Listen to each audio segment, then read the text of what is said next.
Uma das coisas que a gente viu no jogo hoje de mudança foi o Gerson mais atrás ali ao lado do De La Cruz e essa dupla funcionando muito bem, né? Acelerando muito o jogo, saindo bem da pressão. O De La Cruz muito rápido e o Gerson fazendo uma grande partida. Na minha opinião, ele vinha de algumas partidas abaixo e hoje a gente viu o Gerson ditando muito esse ritmo do meio-campo. Queria que você comentasse essa escolha, a preparação para esse jogo e a montagem desse meio de campo com os desfalques que você tinha. Obrigada. Bom, primeiro dizer que o Gerson é um jogador que se sacrifica muito pela equipe, muito pela equipe. E mesmo nos jogos que vocês podem ter visto ele abaixo, por exemplo, né, que foi cobrado na altitude no jogo contra a LDU, é o jogador que mais correu. Foi o jogador que mais se sacrifica, porque muitas vezes, como eu falei, ele tem que pressionar o atacante, ou desculpa, o zagueiro, e depois voltar para ajudar o Wesley baixo, e ele corre muito, se sacrifica muito pela equipe. E ele nos dá uma possibilidade a ganhar o meio-campo de uma forma puramente qualitativa. Então, aonde ele joga, se ele jogar na meia, jogar de volante, ele é um jogador muito determinante, muito importante para mim. Hoje, com os desfalques que a gente teve, ele acabou jogando nessa posição de volante e não estava já tão acostumado, fazia tempo que ele não jogava aí, desde o Carioca, se eu não me engano, mas é um jogador que eu sei que posso contar com ele em qualquer posição. E com o Nico, como eles treinam juntos, né? Ele, o Everton, Ala, Eric, então eles têm as dinâmicas e eles se sentem bem e performam. Eu estou muito feliz porque hoje o jogo do Gerson, o sacrifício do Gerson foi recompensado e merece ser elogiado. Felipe aqui, boa noite. Natália Brasil, Rádio Roquete Pinto. Ainda falando sobre mudanças, né? O Pedro iniciou o jogo no banco e eu queria ouvir de você, que é o comandante da equipe, o motivo dele ter começado no banco, porque no campo das especulações a gente fala sobre esquema tático, controle de minutagem, que ele pode ter algum problema físico em virtude da grave lesão que ele teve. Então, eu queria saber de você por que dessa escolha de não começar com o Pedro. Bom, o Pedro fez um grande jogo contra o Corinthians, mas, como eu falei para vocês também, para mim existe uma coisa que é a alta médica, que o Pedro está liberado para jogar e ele fez um grande jogo, mas não existe mágica. A alta competitiva, jogar a cada 3 dias, estar no nível dos companheiros, isso é outra história. E o Pedro não está no nível dos companheiros fisicamente. Ele não está. Eu sou o que mais quero colocar o Pedro. Eu sou o que mais estou desejando o Pedro chegar na sua forma física ideal para jogar com o modelo de jogo que pede, que todos sabem o que eu peço, né? Para jogar dessa forma, a gente precisa de todo mundo 100%. E o Pedro não está 100% fisicamente. Não está, a gente nota. E depende dele cada dia treinar, cada minuto que ele tiver aproveitar, cada vez mais minutos. Então, eu sei que ele é o melhor. E assim que ele tiver no mesmo nível físico que todos os outros, com certeza ele vai estar no campo, porque todo mundo sabe da qualidade do Pedro. Então, só agora depende dele poder recuperar, retomar essa forma física o antes possível e estar disponível para ajudar a equipe. Mas, enquanto isso, continuar trabalhando. Felipe, Raíza Simplício da Gol Brasil e da revista Placar. Rapidinho, só para pedir para você completar essa questão do Pedro, você enxerga que é possível Pedro e o Arrascaeta jogarem juntos e o Flamengo pressionar o adversário, como você gosta que a equipe pressione, né? Queria que você explicasse isso. E, rapidinho, só para completar, queria que falasse da situação do Gonzalo Plata, né? Porque ele está com edema ósseo. Ele acabou jogando aquele jogo lá contra o Botafogo da Paraíba. Foi alguma questão de erro de planejamento? Ou ele estava bem e depois piorou? Enfim, ele perde aí os próximos jogos? Bom, a questão se eles podem jogar junto, obviamente que eles podem jogar junto. Eles jogaram em 2022, fomos campeões juntos, com o Gabi na equipe. Jogaram juntos agora esses jogos. E o que nós temos que ver é como o Arrasca está correndo, como o Arrasca está fisicamente, na melhor forma que eu vi nos últimos 5, 6 anos. E o Pedro precisa chegar nessa forma. A hora que o Pedro chegar na forma física ideal, no seu 100%, ele vai nos dar para a equipe o que a equipe precisa. E todo mundo pode fazer. Todo mundo. Só precisamos que ele esteja do mesmo nível físico que os seus companheiros. no dia a dia. E, desculpa que... O Plata. O Plata teve um edema ósseo, um gesto estranho no joelho contra o Vasco, e teve um edema ósseo e ele teve muita dor nessa primeira semana, viajou para LDU, não conseguiu jogar, conseguiu se recuperar e a dor dele melhorou toda. Então teve minutos contra o Botafogo, foi espetacular como ele jogou, mas voltou a ter dor. E o joelho é um tema muito delicado, uma coisa que pode perdurar para a vida dele. E realmente ele está com dor, ele não está conseguindo performar, ele está muito frustrado. Um cara que ama treinar, um cara super alegre, feliz e divertido. E hoje a gente vê quando ele está na maca que ele está triste, né? Então precisamos que ele se recupere o antes possível, porque sabemos do importante que é esse jogador para a gente. Felipe, tudo bem? Boa noite. Gabriel Alfa, canal Paparazzo Rubro Negro, Revista Placar. Parabéns pela vitória. Obrigado. Felipe, eu queria te perguntar sobre o Rodrigo Caio, né? O Rodrigo Caio, que agora faz parte da comissão permanente do clube. Como que vem sendo esses primeiros dias com ele? Como foi a escolha do Rodrigo Caio para compor a comissão? E, embora, né, ele não faça exatamente a mesma função que o Daniel fazia, né, que era a questão de bolas paradas, tem muita gente nas redes sociais relembrando o gol do Léo Ortiz de hoje com o gol que o Rodrigo Caio fez contra o Grêmio, na Libertadores de 19. Queria saber se essas jogadas aéreas aí tem alguma coisa a ver com a chegada do Rodrigo Caio ou não, ou ele não tem nenhuma relação com isso. Obrigado. Bom, primeiro agradecer o Alegria, o Daniel Alegria, que começou comigo, estava comigo desde o começo, né, no Sub-17, me acompanhou toda essa trajetória, subiu comigo aqui profissional e me ajudou muito, mas eu entendia que precisava uma mudança. Comentei com o Boto sobre essa mudança na comissão e de um perfil diferente, de uma pessoa diferente. E como vocês bem imaginam, eu e o Boto conversamos todos os dias, horas e horas e horas sobre tudo. É um cara que ama falar de futebol e está comigo, com os treinadores que ele trabalhou. E eu também gosto de perguntar muitas coisas para ele, sou muito inquieto e ele até liga para outros treinadores para eu perguntar coisas de tática. Então a gente se ajuda muito e ele me deu alguma opinião e alguns nomes, né, para poder completar essa vaga. Obviamente, quando eu escutei o nome do Rodrigo, já aprovei na hora, porque eu conheço a pessoa, o caráter e o profissional que ele pode ser. Ainda é novo, tem muito a aprender e veio para somar na parte do clube, né? Então, estamos felizes com a sua chegada. Tem um impacto grande, né? Os jogadores respeitam muito uma pessoa íntegra como o Rodrigo e com a história que ele tem. E sim, está ajudando também na bola parada, junto com o Marcinho, junto com os nossos analistas. Então todas as jogadas de bola parada foram preparadas e treinadas. Às vezes acontecem gols, às vezes não. Também fizemos gol com alegria, não porque mudamos que fizemos gols, né? Mas eu sentia que precisava dessa troca e, como eu te falei, o importante é agradecer o Alegria aqui. Okay.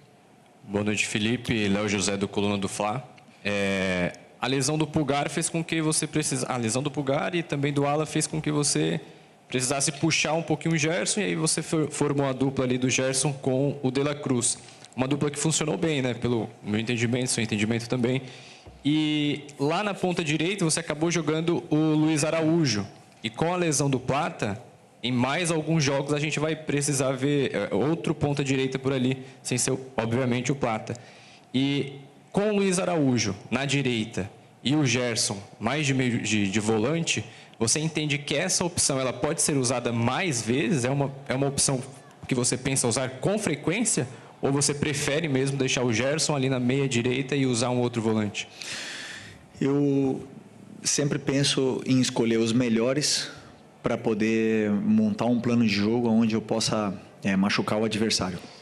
O Luiz tem uma coisa que é muito boa, que ele tem gol. Ele tem gol, ele tem assistência, ele gera esse perigo quando ele chega perto da área, né? Então, ele nos dá outras coisas com suas características para a equipe. Então, eu sempre, quando eu vou analisar um adversário, e agora mesmo pela falta dos volantes, Nem duvidei em colocar o Luiz pela forma que ele entrou no último jogo com 10 minutos. Falei para ele, orgulhoso que eu me sentia dele depois de ter ficado vários jogos no banco. E entrou, 10 minutos não, no minuto 10 contra o Bahia. E correu de uma forma assim muito bonita. O que ele fez no jogo contra o Bahia foi para mim impressionante. Falei para ele que eu fiquei orgulhoso dele.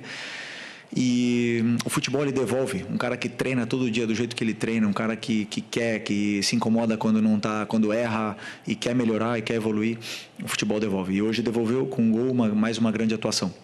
Então o Luiz sempre vai ser uma peça onde eu sei que eu posso começar com ele, sei que eu posso colocar no segundo tempo, e o campo fala, né? Tem jogadores que, como eu falei, batem na porta e vão jogar mais, depois os momentos de cada um vão dizendo se merecem estar no campo ou não.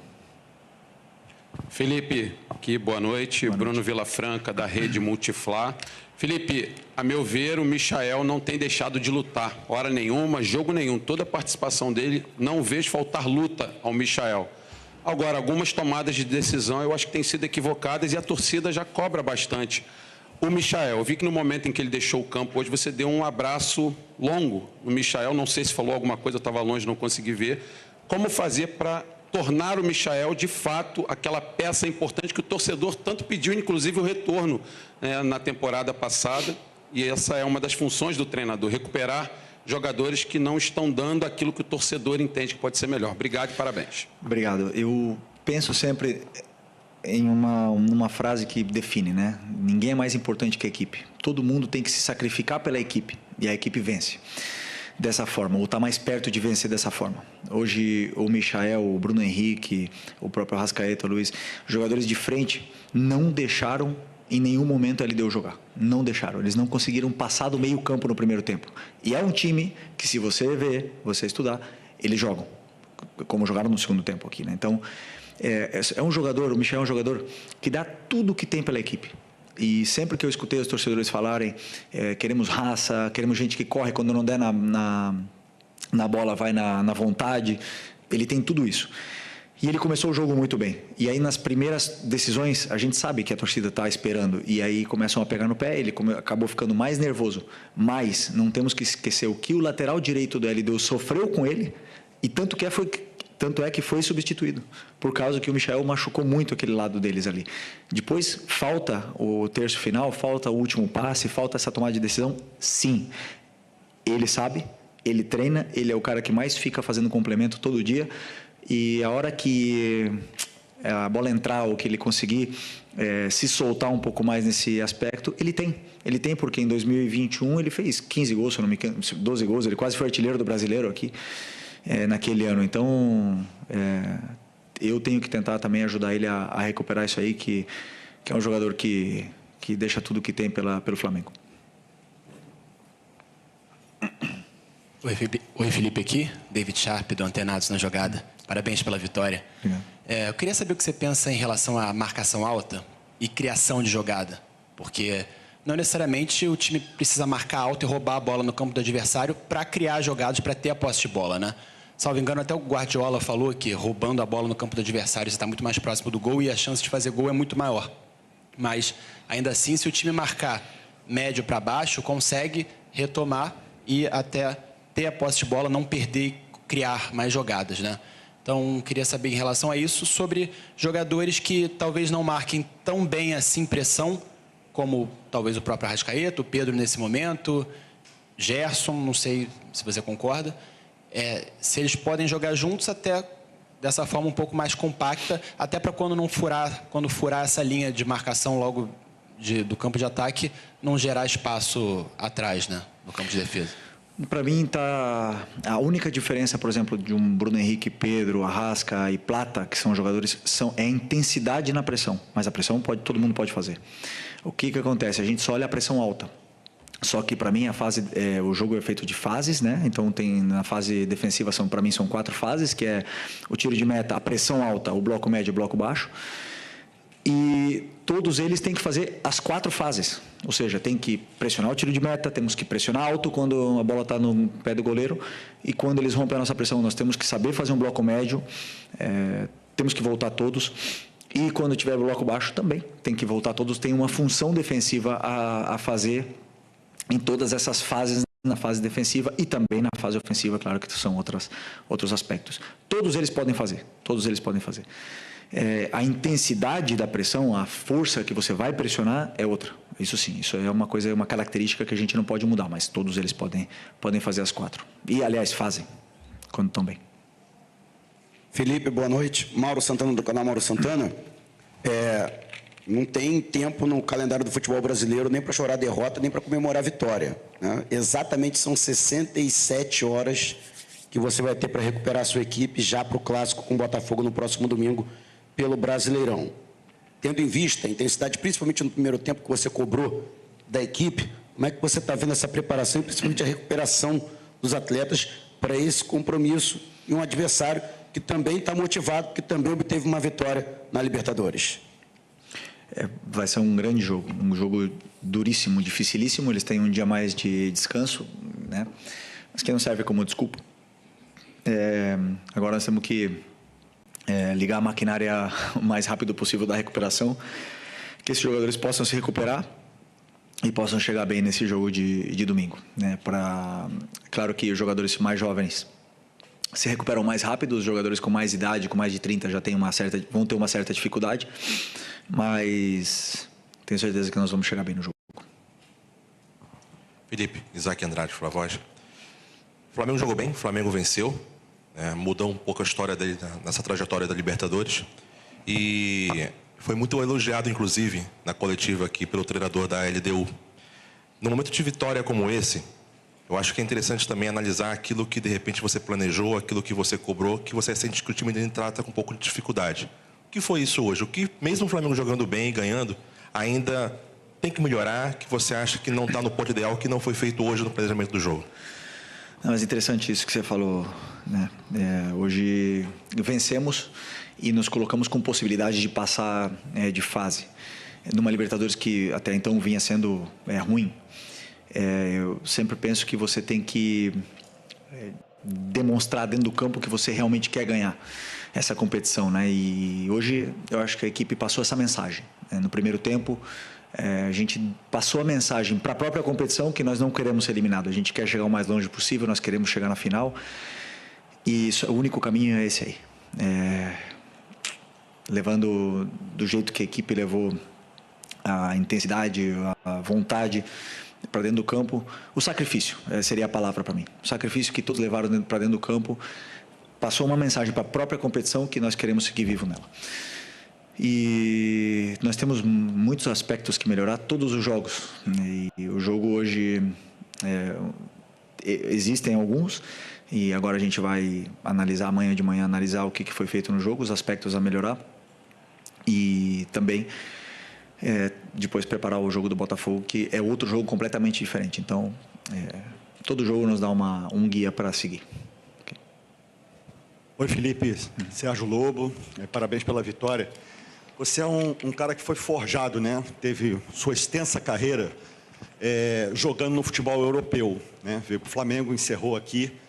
E você tem toda uma cultura europeia de jogo. Queria saber, te ouvir a opinião que você tem sobre a escolha do Carlo Ancelotti como técnico da seleção brasileira, por favor. Primeiro, dar as boas-vindas para ele. Já jogamos contra, né? Quando eu era jogador, bastante vezes contra ele. Nos ganhou até uma final da Champions, então é um cara que vem com o respaldo todo para tomar as decisões que ele tenha que tomar e que queira tomar. Não podemos nos enganar. O melhor futebol está lá. Os melhores jogadores estão lá, as melhores competições estão lá, os melhores treinadores estão lá. Essa é a verdade. E nós temos muito que aprender do futebol europeu. Então, muito bem que ele venha para cá e viva o futebol brasileiro, que não é fácil para ninguém, né? Então, que ele possa nos ensinar, que nos possa dar a sua experiência, que ele possa vencer e que ele possa trilhar um caminho de vitórias aí na nossa seleção que está num momento muito conturbado, né, politicamente. Então, precisamos de uma estabilidade, precisamos de alguém que tenha esse carisma e que seja bem-vindo, seja bem recebido por todos nós que, sem dúvida, precisamos muito de ajuda para continuar evoluindo e melhorando como um futebol em todo, em geral. Obrigado.